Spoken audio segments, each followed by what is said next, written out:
દ્વારકા ફૂલડોલ ઉત્સવ મનાવવા પગપાળા દ્વારકામાં જતા પદયાત્રી માટે રિલાયન્સ ઇન્ડસ્ટ્રીઝ લિમિટેડ દ્વારા સેવા કેમ્પનો લાભ લેતા પદયાત્રીઓ જામનગરની રિલાયન્સ ઇન્ડસ્ટ્રીઝ લિમિટેડ દ્વારા દર વર્ષેની જેમ આ વર્ષે પણ ખાવડી પાસે સેવા કેમ્પ રાખેલ હતો, જેમાં પદયાત્રીઓ માટે વિશ્રામખંડ, ભોજનખંડ અને ડોક્ટરો સાથેની મેડિકલ સુવિધાઓ અને ઇમરજન્સી માટે એમ્બ્યુલન્સ પણ સ્ટેન્ડ બાય રાખવામાં આવી હતી અને સેવાભાવી લોકો દ્વારા સેવાઓ આપવામાં આવી હતી। વિશ્રામખંડમાં આરામ કરતા પદયાત્રીઓ શું જણાવે?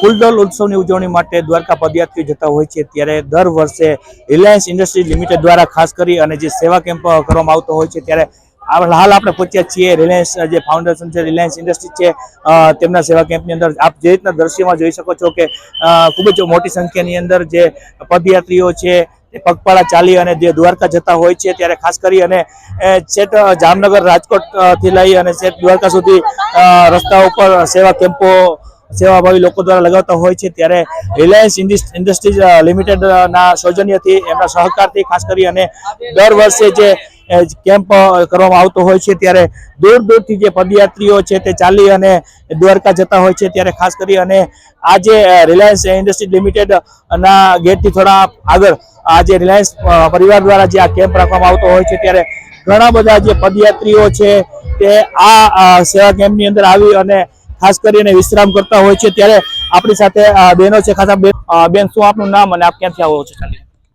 મારું નામ સોનલ ઠુમર છે। અમે રાજકોટ થી આવી છીએ। રાજકોટ થી ક્યારે નીકળ્યા? અમે રવિવારના રાતના નીકળ્યા છે। ને આપની સાથે સંઘમાં કેટલા જણા છે?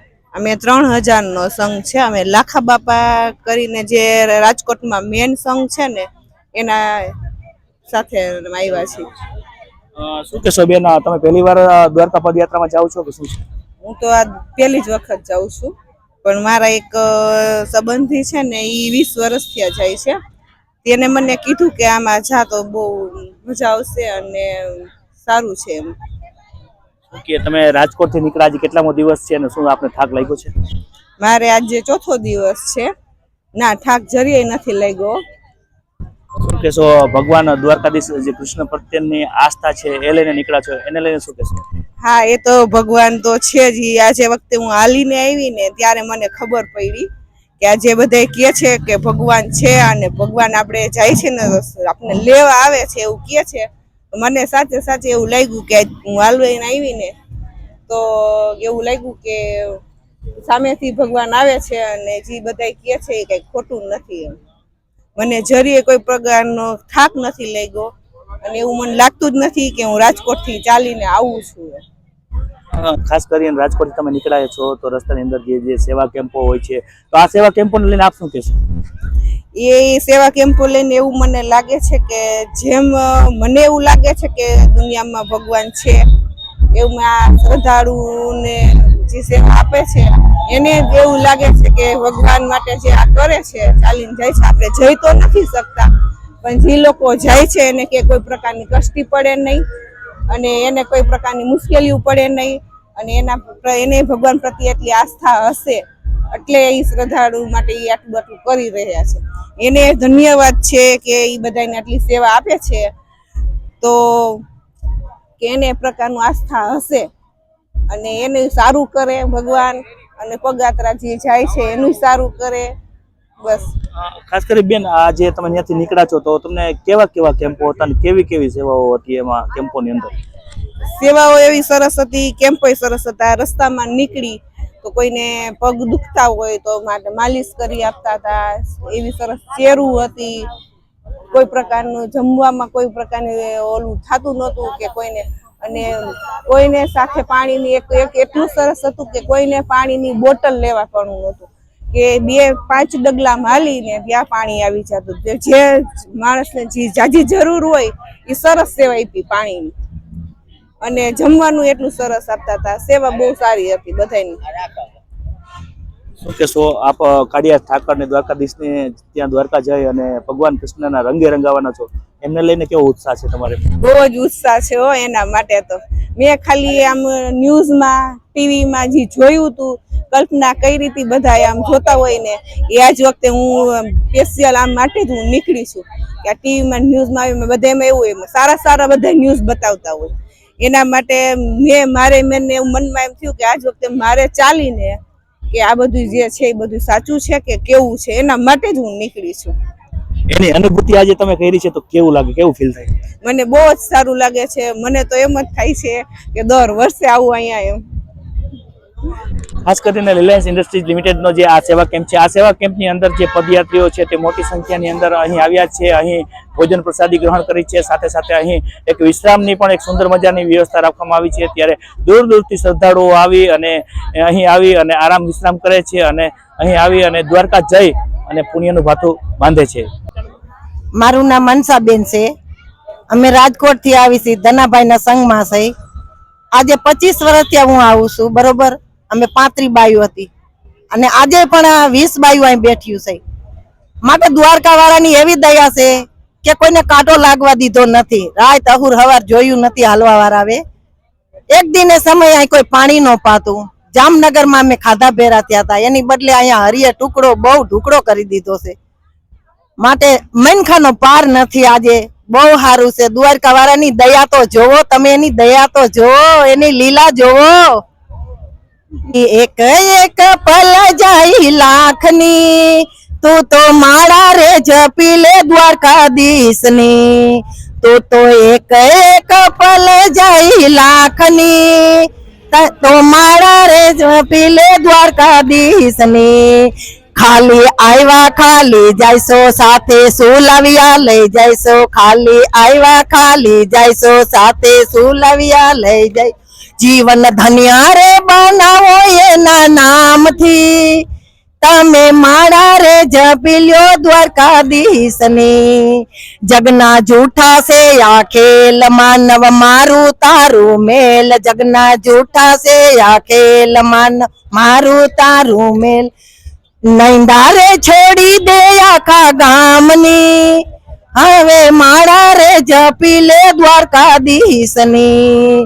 તો નૈંદારે છોડી દે આખા ગામની, હવે મારા રે જપી લે દ્વારકાધીશની.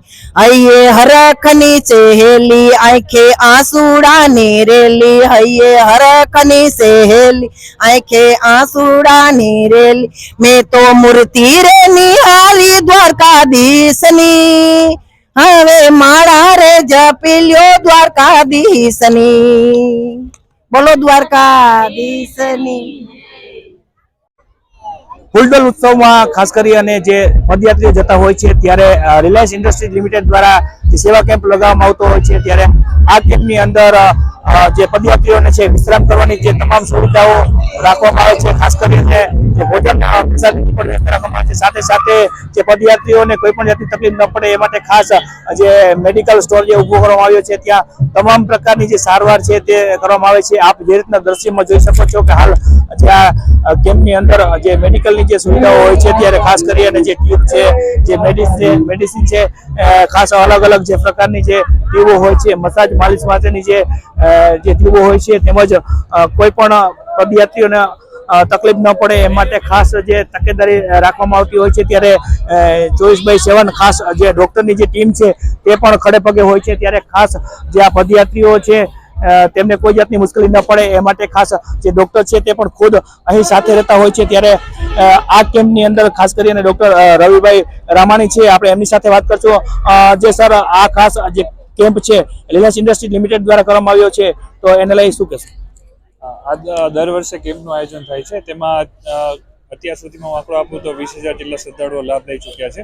જેમાં આપણે મેડિકલની સુવિધાઓ પૂરી પાડીએ છીએ, જેમ કે કોઈને દુખાવો થતો હોય તો એના માટેની મેડિસિન છે, કોઈને પગમાં જે છાલા પડેલા હોય, પરફોલા હોય ચાલી ચાલીને, તો એના માટેના ડ્રેસિંગ કરી આપીએ છીએ.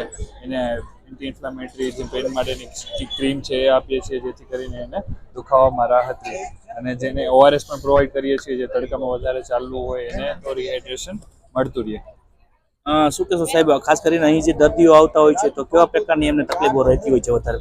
જે દર્દીઓ ખાસ કરીને આવે છે એને મોસ્ટલી 90% તો સેમ તકલીફવાળા જ હોય છે કે પગમાં દુખાવો થાય છે, પગમાં સોજો થાય, જે સ્વાભાવિક છે કે 100 કિલોમીટર 200 કિલોમીટર કે 500 કિલોમીટર દૂરથી પણ ચાલીને આવતા હોય તો એ સ્વાભાવિક છે કે પગનો દુખાવો, સ્નાયુનો ખેંચાવ તણાવથી થોડું દૂર એ પગમાં ચોરા છાલા ફોલા પડવાની તકલીફો રહે, પણ સાથે સાથે એનું જે કેમ્પ આવતા હોય કે અહીંયા છે કે આગળ કોઈ મેડિકલ કેમ્પ હોય ત્યાંથી સારવાર કરાવતા રહીએ અને શ્રદ્ધાળુઓ દ્વારકાધીશની શ્રદ્ધાથી આગળ ચાલતા રહીએ છે. સર, આ કેમ્પની અંદર ખાસ કેવી સુવિધાઓ રાખવામાં આવી છે? કોઈ મશીનરી ઉપલબ્ધ છે? હા, અહીંયા ફિઝિયોથેરાપીના મશીન પણ આપણે છે, જે કોઈ દર્દીને કે કોઈ વ્યક્તિ એવું હોય કે જેને પગમાં એકદમ એનર્જી નથી, ચાલી શકતા નથી, સ્નાયુ જકડાય છે, એના માટેની આપણે વાઇબ્રેટરી ફિઝિયોથેરાપીની સુવિધા પણ છે, જે મશીન આપણે સ્વયંસેવકો છે તે પ્રોવાઈડ કરે છે. ખાસ સર, જો કોઈને વધારે તકલીફ હોય, ચાલીને દૂર આવતા હોય, અચાનક કોઈ બીમાર પડી જાય તો વધારે જો ટ્રીટમેન્ટ જોતી હોય તો એમના માટે શું આપવું છે? જો એવી કોઈ મેડિકલ ઇમરજન્સી આવે કે તમે જોઈ શકો છો કે શ્રદ્ધાળુઓ રોડ ઉપર ચાલીને જતા હોય છે, વાહનોની અવરજવર વચ્ચે જો કોઈ એવું મેજર ટ્રાફિક એક્સિડન્ટ થાય કે કોઈ એવી મેડિકલ ઇમરજન્સી આવે તો આપણે તેને અહીંયા એમ્બ્યુલન્સની સેવા પણ પ્રોવાઈડ કરીએ છીએ. કાર્ડિયક એમ્બ્યુલન્સ પણ છે, જે આપણે કેમ્પની શરૂઆતમાં રાખેલી છે. અહીંથી કોઈ એવી ઇમરજન્સી હોય તેને આપણે પ્રાથમિક સારવાર આપીને આપણે આગળ જામનગર મોટી હોસ્પિટલે એને સારવાર કરાવી શકીએ તાત્કાલિક સમયમાં. ખાસ સર, આપ હોસ્પિટલની અંદર જે દર્દીઓની સારવાર કરતા હો છો ને અહીં તો આ એક જે પદયાત્રીઓનો પ્રવાહ છે એમને શ્રદ્ધાળુ ભક્તોની આપ સેવા કરો છો, ખાસ જે દ્વારકાધીશને ભગવાનને મળવા જાય છે એ લોકોની સેવા તમે કરો છો, તો તમને કેવું ફિલિંગ થાય? મને પણ ખૂબ મજા આવે છે. આ સતતમાં 3જા વર્ષનો કેમ્પ છે. દર વખતે શ્રદ્ધાળુઓ આવે છે, દવા લે છે, આપણે એને ઉત્સાહ પૂરો પાડીએ છીએ કે હવે થોડું જ અહીંથી છે, અહીંથી અરાઉન્ડ 90 કિલોમીટર જેવું થાય દ્વારકા, જેને આપણે વધારે જુસ્સો આપીએ કે તમે પહોંચી જશો અને આપણે એને યોગ્ય સારવાર આપીએ, એને એક મનોબળ એવું આપીએ કે તમે જલ્દી પહોંચી જાઓ. રિલાયન્સ ઇન્ડસ્ટ્રી લિમિટેડ દ્વારા જે આ કેમ્પ રાખવામાં આવ્યો છે તે કેમ્પની અંદર ખાસ કરીને જે મેડિકલથી લઈ તમામ જે સુવિધાઓ છે તે ખાસ ઉપલબ્ધ કરવામાં આવી છે, ત્યારે જે દર્દીઓ છે તે અહીં સારવાર લઈ અને એક રાહતનો શ્વાસ લે છે, ત્યારે પગપાળા જતા પદયાત્રીઓ છે તે કેમ્પની અંદર તમામ સુવિધાઓનો લાભ લે છે અને અહીં આવી અને વિશ્રામ કરી અને એક જે ડૉક્ટરની ટીમ છે તેમના દ્વારા ટ્રીટમેન્ટ લે છે અને ખાસ જે પદયાત્રીઓ છે તે દ્વારકા પહોંચતા હોય છે. રોહિત પંડ્યા સાથે સંજય મર્દનિયા, વન ગુજરાતી મીડિયા, જામનગર.